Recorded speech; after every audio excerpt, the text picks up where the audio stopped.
keperawatan di RT 4 ini.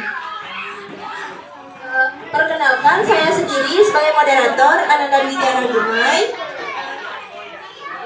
Izinkan saya untuk membuka acara penyuluhan pada siang hari ini. Sebelum kita membuka acara, agar acara ini berjalan. Dan saya hormati untuk seluruh guru yang ada di hall kita. Dan terima kasih kepada ibu-ibu yang telah hadirin dan telah datang. Pertama-tama dari kepanjatan kita syukur atas kehadiran Allah Subhanahu wa taala karena telah melimpahkan rahmat-Nya sehingga kita dapat berkumpul pada acara kita pada pagi hari ini. Hadirin yang berbahagia, saya selaku ketua penyelenggara kegiatan penyuluhan mengenai gizi seimbang mengucapkan selamat datang dan terima kasih telah datang pada acara kita pada pagi hari ini. Tujuan kami melakukan acara. Waalaikumsalam.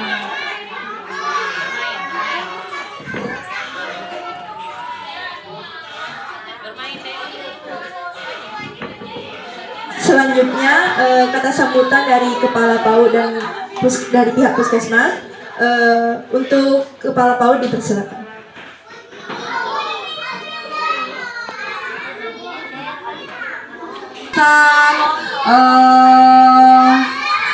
Nugget itu kan yang siap saji nggak bagus untuk anak-anak kita. Nanti untuk lebih jelasnya bisa dijelaskan kita sama-sama dengar oleh adik-adik kita dari Poltekkes Kemenkes. Itu saja dari saya. Assalamualaikum warahmatullahi wabarakatuh. Terima kasih untuk dari pihak Puskesmas telah menyampaikan sambutan.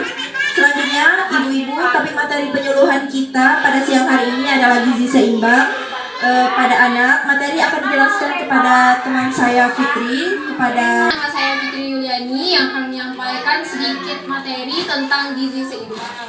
Sebelumnya di sini yang kita tahu yaitu gizi seimbang dikenal sebagai yaitu slogannya yaitu 4 sehat 5 sempurna.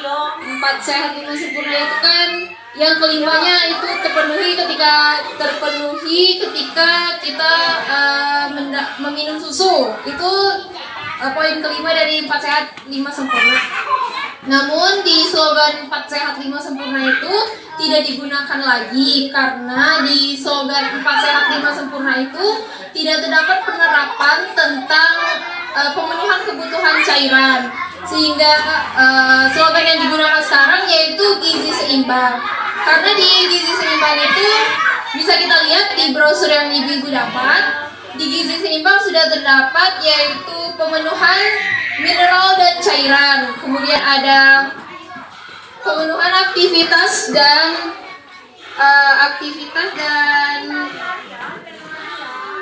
kebersihan lingkungan. Gizi seimbang di sini sudah mencakup seperti karbohidrat, protein. Untuk karbohidrat sendiri bisa kita peroleh dari makanan seperti kentang, gandum yang mengandung karbohidrat. Karbohidrat sendiri di sini fungsinya sebagai zat tenaga yang diperlukan untuk melakukan berbagai kegiatan. Ibaratnya itu karbohidrat yaitu zat utama yang kita perlukan sebelum kita memerlukan protein dan lainnya. Kemudian ada protein sebagai zat pembangun. Di situ di lembaran yang telah dibagikan juga dapat kita baca bersama. Fungsinya yaitu untuk pertumbuhan otak, pertumbuhan pergantian dalam sel jaringan tubuh, membentuk kekebalan tubuh, dan protein dapat kita dapatkan juga di bahan makanan seperti ikan, telur, daging, kerang, belut, dan kacang-kacangan. Tentu saja olahannya juga dapat kita peroleh dengan mudah seperti tahu, tempe, yogurt, keju, susu, dan tentunya yang tidak mahal-mahal ya ibu. Selanjutnya yaitu ada pertahanan suhu tubuh dan untuk membantu perkembangan otak. Selanjutnya ada vitamin dan mineral sebagai zat pengatur atau pelindung untuk kelancaran atau keseimbangan proses makanan dalam tubuh. Sehingga vitamin di sini sebagai pendukung untuk memetabolisme karbohidrat, protein yang telah kita peroleh di tubuh. sehingga protein dan karbohidrat tersebut dapat digunakan tubuh sebaik mungkin. Untuk selanjutnya yaitu ada minum mineral, kebutuhan 70% cairan. Air tentunya kita butuhkan 6-8 gelas per hari untuk sekresi tubuh, karena kita mengeluarkan air seperti dari keringat, dari urin, itu kan yang keluar semuanya air. Membantu proses metabolisme juga di dalam tubuh. Selanjutnya yaitu ada, balik lagi ke slogan gizi seimbang. Slogan gizi seimbang di sini juga yang pertama yaitu makan makanan yang beragam. Tentunya yang kita jelaskan tadi seperti yang mengandung karbohidrat, bisa terdapat dari gandum. Kemudian kebersihan lingkungan itu juga berperan penting dalam keberlangsungan gizi seimbang yang dapat kita terapkan.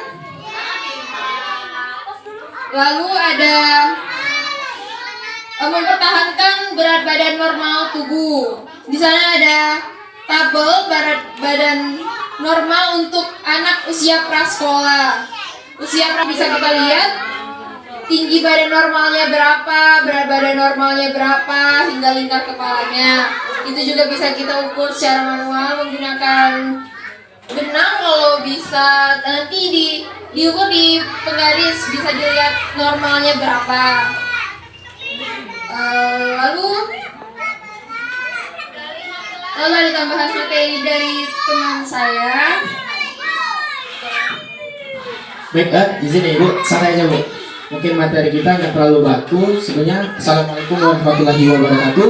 Waalaikumsalam warahmatullahi wabarakatuh. Oke, nama panjang Muka Dima. Perkenalkan, nama saya Reza Yuda Negara, sering dipanggil Rai. Di sini kami mahasiswa Poltekkes yang telah disampaikan Ayu Lita tadi. Kami praktik selama 3 minggu Bu. Di sini untuk RT4 yang ada di belakang. Gitu. Nah, pada hari kesempatan ini kami meminta tolong sama Ibu, dan juga tadi pagi sudah ada mengenai praktik kepada adik-adik sekalian itu tentang bagaimana perawatan gigi. Nah, berhubungan ada adiknya nanti akan dijemput oleh ibunya, kami ada juga materi tambahan yaitu tentang gizi seimbang yang bekerja sama dengan pihak Puskesmas, dan minta tolong untuk kesediaan waktunya oleh Bunda dari pihak PAUD. Nah, jadi saya jelaskan secara singkat dan mungkin lebih bahasa kita aja ya Bu, jangan bahasa medis ya. Nah, gizi seimbang itu sangat perlu, apalagi untuk ibu-ibu yang pada saat mengandung. Ibu-ibu yang sebelum melahirkan itu butuh gizi seimbang. Bukan sekedar itu saja, nenek-nenek pun gitu, harus mempunyai gizi yang seimbang. Jadi pertanyaan, kenapa orang zaman dahulu kulitnya itu lebih tahan lama, fisiknya lebih kuat, terus ototnya itu masih lebih kuat, udah usia yang lebih kuat? Karena dahulu belum ada yang namanya makanan siap saji Bu. Karena dahulu belum ada namanya yang makan makanannya itu di warung yang banyak bahan-bahan itu, mohon maaf sebelumnya, ada bahan kimia atau bahan-bahan campur lain, cuka dan lain-lainnya. Itu nenek-nenek di sini mungkin awet muda atau itu ya Nek, zaman dahulu memang karena nenek-nenek ataupun orang tua zaman dahulu senantiasa makan itu gunakan makanan yang bergizi.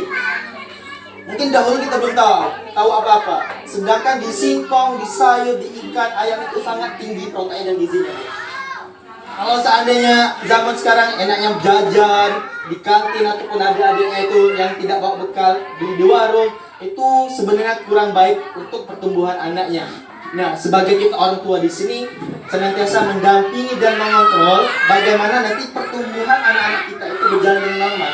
Di Indonesia sekarang Bu, bukan main-main. Stunting itu sekarang pesatnya itu sangat tinggi. Stunting. Ibu tahu stunting? Karena anak itu tidak dibawa normal sesuai usianya. Nah, salah satu faktor yang menjadi penting stunting itu bisa dari gizinya juga Bu. Nah, jadi kita di sini tujuan kami pihak Puskesmas dibantu oleh Ayu Lita dan rekan, terus kami dari mahasiswa Poltekkes ini mengedukasikan bagaimana kita mengontrol agar gizi kita seimbang itu. Baik dari ibu-ibu, nenek-nenek ataupun rekan-rekan sekalian. Karena pertumbuhan kita dalam tubuh itu sangat memerlukan tenaga, istilah kita. Ibu-ibu mungkin ada yang sebagai petani, ada sebagai ibu rumah tangga, sebagai tukang laundry, itu kan menguras tenaga. porsi tenaga kita, otot mungkin dari tubuh kita itu sangat terkuras. Nah, kita itu Bu tidak bisa sekedar makanan biasa, harus diimbangi. Mungkin kalau kita ibu-ibu mau irit, mungkin ada sayurnya, pendamping ikan, ada sayurnya. Nah, jadi seimbang jadinya. Meskipun sederhana, tapi cakupan energi dalam tubuh kita itu ada gambar buahan, sayuran, itu adalah energi, vitamin, protein, karbohidrat yang diperlukan oleh tubuh kita. Gitu. Nenek-nenek, kalau seandainya nenek katanya matanya udah mulai rabun, ototnya mulai agak kendor, tenaganya mulai berkurang, mungkin kurang konsumsi minggu ini sayurnya. Mungkin nenek-nenek beberapa bulan jarang makan wortel. Mungkin nenek-nenek beberapa minggu ini belum masak sayur. Karena musim tabot, dibawa anaknya ke tabot, belilah jajan di tabot kan. Di tabot beli dadar gulung, beli kondok lah dan lain-lainnya. Padahal tentang gizi seimbang ataupun mengenai tentang pemeriksaan lainnya, kalau bisa diikuti Bu. Karena itu sangat membantu proses kesehatan tubuh kita. Kita itu ada semuanya, setiap daerah itu ada pendamping. Ada yang namanya kader, ada yang namanya pihak puskesmas yang langsung terjun ke lapangan untuk mengecek langsung kesehatan kita. Gitu. Gizi seimbang kenapa kami angkat di sini? Karena pas banget mendampingi adik-adik PAUD-nya. Nah, adik-adik PAUD ini dari umur 1 tahun sampai 5 tahun proses pertumbuhan itu masih sangat cepat Bu. Nah, bagaimana pertumbuhan itu biar bisa berjalan dengan baik? Maka tadi awalnya kita harus menjaga bagaimana gizi itu tetap seimbang. Gitu ya Bu. Nah, mungkin ibu kalau misalnya kerja keringat, kata teman tadi ada yang ibu-ibu kencingnya itu banyak, itu perlu energi. Dan jangan sampai ibu dikit minum Bu. Karena mineral dalam tubuh kita, cairan dalam tubuh kita itu harus seimbang. Kalau seandainya gini, ibu banyak kencing tapi dikit minum, itu bisa jadi nanti jadi pertanyaannya, kok saya itu kencingnya dikit padahal kencingnya banyak padahal minum dikit. Bisa jadi ibu nanti mudah capek, bisa jadi ibu nanti bisa mengalami sakit perut. Gitu. Perlu mineral, perlu protein, perlu vitamin. Saya nanti kalau ibu-ibu ada yang mau dipertanyakan, mau didiskusikan, kita sama-sama di sini. Mumpung ada waktu. Soalnya susah mengumpulkan orang-orang di sini. Mungkin ibu-ibu ada kesibukan, ibu-ibu mau kerja, ibu-ibu mau ngurus anak. Nah, berhubung kami kalau waktunya sebentar saja, kita diskusi bagaimana nanti proses yang ibu alami. Kalau mau ditanyakan, mungkin kalau seandainya kami tidak bisa menjawab, ada ayu-ayu dari Puskesmas yang senantiasa mendampingi kami.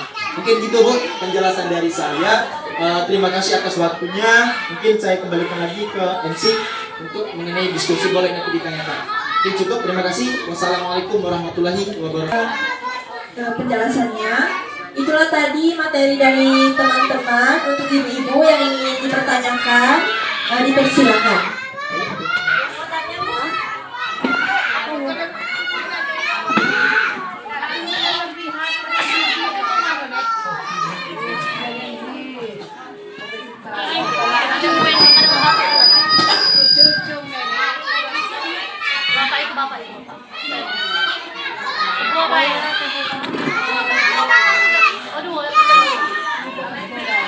Baik, terima kasih Ibu Yohana.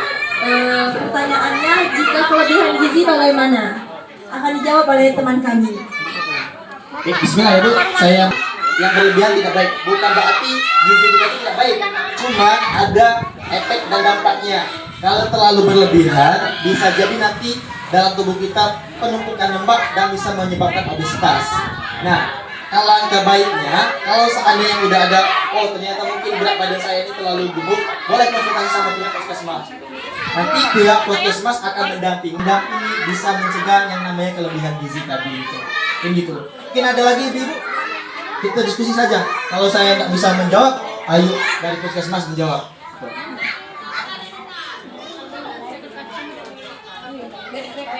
Mungkin ada yuk tambahan dari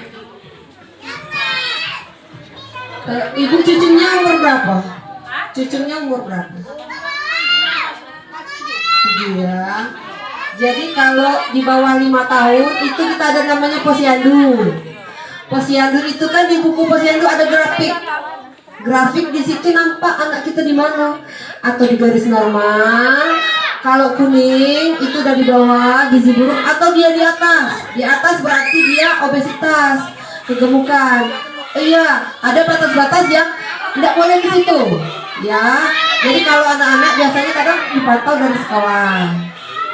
Kita kalau anak-anak udah kelebihan berat badan, sama ibu-ibu juga tidak boleh kelebihan berat badan. Ya, jadi kita harus memang jago, harus diet. Karena dengan berat badan berlebih itu juga memicu berbagai macam penyakit. Jantung cepat masuk, hipertensi cepat masuk, gula apalagi Bu, gula paling cepat masuk karena porsi makan berlebihan. Konsumsi karbohidrat atau gula yang berlebihan itu jadi penyakit galau. Ya, jadi kalau memang anak-anaknya gemuk, itu kita akali dengan banyak sayur kayak buah masih Bu. Jadi kalau lapar dia jangan dikasih nasi lagi, jangan dikasih nasi. Nasi cuma ada batasan, kita makan nasi 3 kali sehari. Lewat dari situ kalau anak masih lapar jangan kita kasih nasi. Kita kasih dia buah, kasih kates, ya, kasih pisang, kasih buah-buah yang lain atau kasih sayur. Lapar kasih sayur. Jangan sampai menumpuk glukosa di badannya, tak jadi penyakit. Oke Bu ya. Susu juga jangan yang terlalu manis, susu-susu yang saset di sekolah. Ada kami datang ke sekolah-sekolah untuk mengontrol tinggi badan sama berat badan. Berat badan normal itu bisa dilihat dari tinggi badan sama berat badan adik. Kalau di posyandu 1 tahun sampai 5 tahun itu bisa dilihat dari buku posyandunya. Kalau ibu-ibu yang tua juga ada tempatnya, namanya posbindu. Posbindu itu bukan tempat yang sakit, justru posbindu itu penanganan pertama sebelum sakit. Ya, jadi kalau yang sehat itu ke posbindu. Jadi dicek tensinya berapa, berat badan, tinggi badannya. Kadang kami menyiapkan juga cek gula darah, kolesterol, sama asam urat. Itu namanya deteksi dini. Ya, deteksi dini terhadap penyakit yang tidak menular, penyakit PTM. Jadi sama cak posyandu Bu. Posyandu kan tempat yang sehat. Kalau yang sakit kan tidak boleh ke posyandu, tidak boleh disuntik. Sama kayak posbindu. Posbindu tempat yang sehat. Jadi deteksinya di situ. Kalau anak-anak di posyandu, ibu-ibu boleh ke posbindu. Kalau lansia lagi boleh ke posyandu lansia. Posbindu itu mulai dari 18 tahun ke atas boleh ke posbindu. Ya, posbindu kita ada di, kalau di sini ada di RT 12 setiap tanggal 17. Ya, kalau di sini ada posyandu lansia di RT 3 setiap tanggal 13. Ya, itu ada pengecekan gratis, tidak ada yang bayar, gitu ya. Terus boleh juga konsultasi ke puskesmas masalah kalau bahasa medis kami dietnya, apa yang boleh dikonsumsi, apa yang tidak boleh dikonsumsi untuk anak-anak yang kelebihan berat badan seperti kata nenek tadi. Karena memang bahaya untuk anak itu sendiri. Ya, itu aja.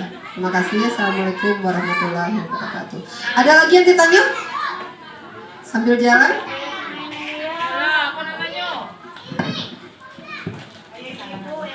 Baik ibu-ibu, ada lagi ingin bertanya, dipersilakan.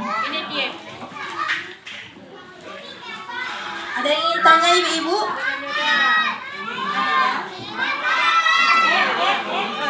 Ini